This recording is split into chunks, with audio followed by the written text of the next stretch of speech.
Sir आपने ride book करी थी?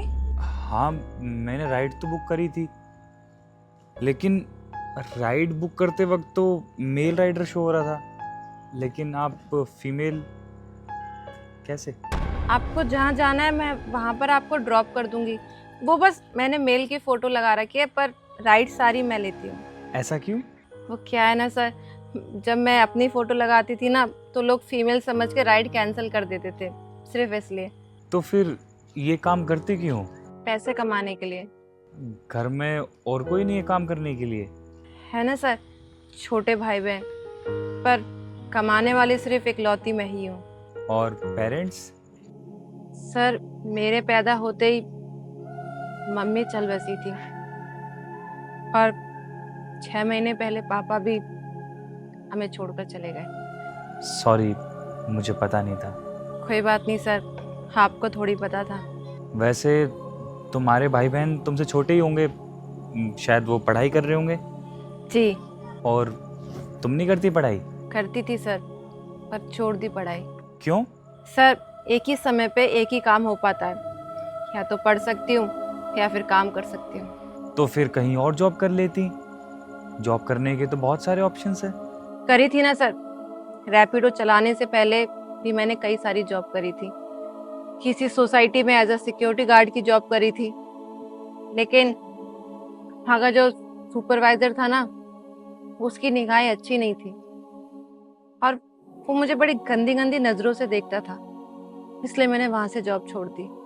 फिर सर मैंने एक रेस्टोरेंट में वेटर का काम किया।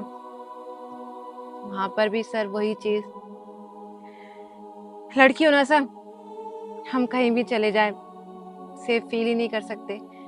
अब घर तो चलाना ही था, भाई बहन को पढ़ाना जो था, तो सर अब कुछ समझ में नहीं आया, तो बस रैपिडो चला रही हूँ। पर ये जो तुम काम कर रही हो, इसमें दिन भर में कैसे लोग टकराते हैं तुमसे?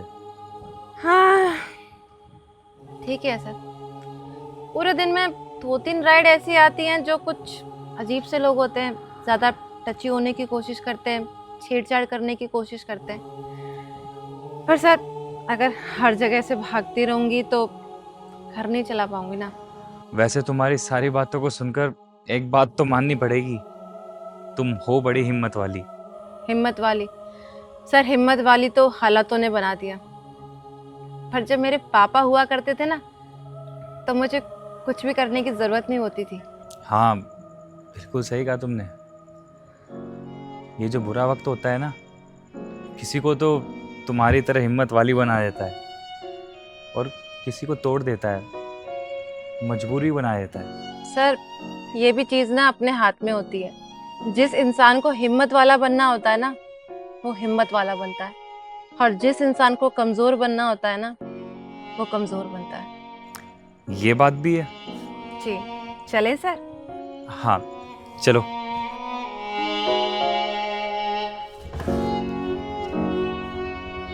चले सर। चलिए।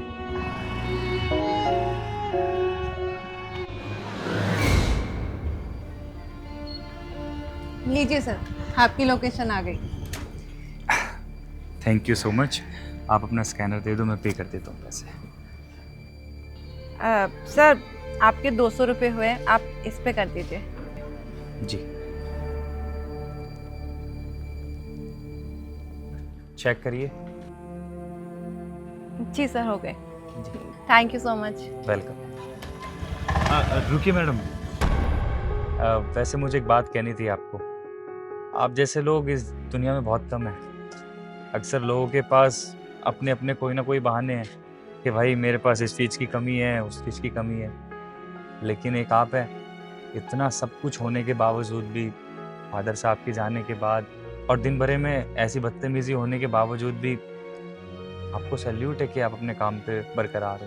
आप इस जॉब को पूरे मन और लगन से कर रहे हो, और अगर आपकी जगह कोई और होती ना, तो शायद अभी तक ये जॉब छोड़ चुकी होती, हिम्मत टूट चुकी होती उसकी, शायद ही वो लाइफ में कुछ कर पाती। लेकिन एक आप है, इतनी मोटिवेटेड है आप।